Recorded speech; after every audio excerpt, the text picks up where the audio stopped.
Hello everyone, I am Shwetambari Sharma from KMS fashion. आज हम forms of family करने जा रहे हैं अपनी फैमिली स्टडीज़ 2020 के लिए, NTA UGC net JRF 2020 home science के लिए। होपफुली हम आपको हमारी लास्ट वीडियोस जो कि फॉर्म्स ऑफ मेड सिलेक्शन पे थी वो अच्छे से क्लियर हो गई हो और समझ में आ गई हो। इनसे रिलेटेड क्वेश्चन आंसर्स भी हम लोग लेके आएंगे और साथ के साथ प्लीज़ डिस्क्रिप्शन बॉक्स के अंदर आपको सारी वीडियोज़ के प्रीवियस वीडियोज़ के लिंक मिलेंगे और आप हमारी प्लेलिस्ट में जाके सारी यूनिट वाइज देख सकते हैं और जो आपको और वीडियोस चाहिए उसके बारे में आप हमें ज़रूर कमेंट कर सकते हैं। साथ के साथ टेलीग्राम ग्रुप पे भी आप मैसेज कर सकते हैं।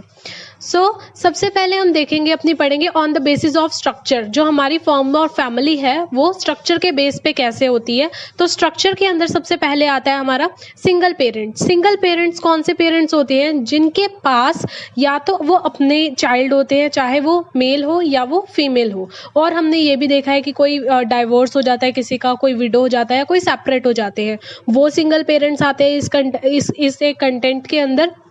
या फिर बेसिकली वुमेन्स अडॉप्ट कर लेती है या अपने ही किसी चाइल्ड को रेज करती है। उसके बाद बात करेंगे न्यूक्लियर फैमिली के बारे में। न्यूक्लियर फैमिली में जो चिल्ड्रंस होते हैं उनको एक कपल रेज करता है। क्लियर। जो अनमैरिड चिल्ड्रंस भी होते हैं वो भी अपने घर में ही, उसी घर में रहते हैं जिन घर में उसके मदर फादर रहते हैं। देखने की और कहने की बात है जिससे हम सब लोग एक, जिसको हम मॉडर्न फैमिली भी बोलते हैं, तो आप न्यूक्लियर फैमिली को मॉडर्न फैमिली भी बोल सकते हैं या फिर आप इसको ये भी कह सकते हैं कि एक स्मॉल यूनिट होती है सोसाइटी की, इसीलिए इसको एलिमेंट्री फैमिली भी बोलते हैं। तो बेसिकली ये जो बिल्कुल छोटी छोटी चीजें हम आपको बताते हैं इसको आप साथ के साथ शॉर्ट नोट्स में लिख सकते हैं। So nuclear family is also known as modern family as well as elementary family. Clear? Next आती है हमारी एक्सटेंडेड फैमिली। एक्सटेंडेड फैमिली होती है unit larger than the nuclear family. So nuclear family से लार्ज, जिसके अंदर आपके क्या होते हैं कि हमारे जो चाहे तो हम वर्टिकल या हॉरिजॉन्टल, वर्टिकल मतलब होता है कि कोई भी थर्ड जनरेशन आ जाती है, जैसे दादा दादी के पोता पोती होते हैं, ठीक है। और हॉरिजॉन्टल का मतलब क्या हो गया कि हस्बैंड का ब्रदर या फिर एडिशनल वाइफ, कोई भी इस तरह के पर्सन रहने लग जाते हैं, ये हमारी एक्सटेंडेड फैमिली में आते हैं। नेक्स्ट है हमारी ब्लेंडेड फैमिली। ब्लेंडेड फैमिली होती है family made up of a couple and children. So childrens इसमें एक साथ रहते हैं। ज़्यादातर पीपल जो डाइवोर्स होते हैं या जिनको रीमैरिज करनी होती है, रीमैरिज का मतलब होता है रीऑर्गेनाइज, या ब्लेंडेड फैमिली भी इसके अंदर हमारी आ जाती है। स्टेप पेरेंट्स भी इसके अंदर एक साथ रहते हैं। एंड लास्ट है हमारी कंपाउंड फैमिली। कंपाउंड फैमिली के अंदर क्या चीज़ होती है? जिसके अंदर वाइफ हो गई, क्यूकोबिक्स, कॉन्क्यूबिन्स कौन से होते हैं? सेक्सुअल पार्टनर्स होते हैं या जिनके साथ हम रहना चाहते हैं लेकिन मैरिज नहीं करना चाहते, ये हमारे कंपाउंड फैमिली के अंदर बिलोंग करते हैं। साथ के साथ ये ओवरलैप करते हैं हमारे न्यूक्लियर फैमिली को, और each with the same man as family head. और हर किसी का एक जो हेड होता है वो फैमिली का इंडिविजुअल न्यूक्लियर। यहाँ पर आप देख सकते हैं बहुत सारी फैमिलीज एक साथ दिख रही हैं। तो इसका क्या मतलब है? हर कोई न्यूक्लियर, इनकी जो न्यूक्लियर हैं ये आपस में, उनका तो एक एक मेल हेड है, लेकिन सब लोग ये क्या करते हैं? आपस में एक साथ रहते हैं एक ही छत के नीचे। सो ये था हमारा on the basis of structure. Structure के बेस पे हमारी फैमिली को हमने कैटेगराइज किया है। नेक्स्ट हम पढ़ेंगे according to authority and power structure, कि किसके हाथ में पावर होती है, किसको अथॉरिटी मिलती है कोई भी काम कंडक्ट करने की। सबसे पहले आती है हमारी पैट्रियार्चल फैमिली। पैट्रियार्चल फैमिली जिसके अंदर मेल डोमिनेंट होता है, मीन्स मेल्स का सारा उन्हीं के हाथ में पावर होती है, उन्हीं के हाथ में डोमिनेंसी होती है कि वो किस तरह से अपने घर गृहस्थी को चलाना चाहते हैं, या ये कह सकते हैं कि जो मेल होता है वही अथॉरिटी होती है वहाँ पर। ऑन द अदर हैंड है हमारा मैट्रियार्चल फैमिली जिसके अंदर वुमेन डोमिनेट करती है मेंस में, जिसको हम मैट्रीफोकल फैमिली भी कहते हैं। सो इसका अदर नेम क्या है? मैट्रीफोकल फैमिली।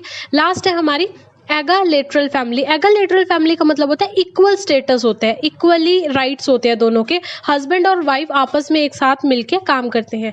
एक और हिंदी मीडियम के स्टूडेंट्स के लिए मैं एक बहुत इंपॉर्टेंट बात बता देना चाहती हूँ। ये कुछ एक नाम है जो आपके डायरेक्ट हिंदी में आते हैं, मीन्स पैट्रियार्चल का कोई और नाम नहीं होगा, वो हिंदी में आपको पैट्रियार्चल ही लिखा आएगा। बाकी अगर किन्हीं के और नाम हो हिंदी में तो हम आपको हिंदी में भी बता सकते हैं, बट हमें लगता है कि हम हिंदी में भी आपको पूरा का पूरा समझा रहे हैं। सो आप लोगों के लिए काफ़ी ज़्यादा बेनिफिशियल होगा ये जानने के लिए।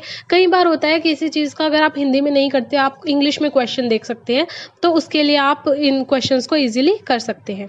नेक्स्ट होता है on the basis of residence, मतलब किन के घर हमें रहना है। So matrilocal and patrilocal and matrilocal. Patrilocal होता है जहाँ पर वाइफ अपने हस्बैंड के घर जाती है रहने के लिए, जैसा हम लोगों के यहाँ सोसाइटी में होता है, एंड मैट्रिलोकल होता है जहाँ हस्बैंड वाइफ के घर जाता है और वहाँ रहता है।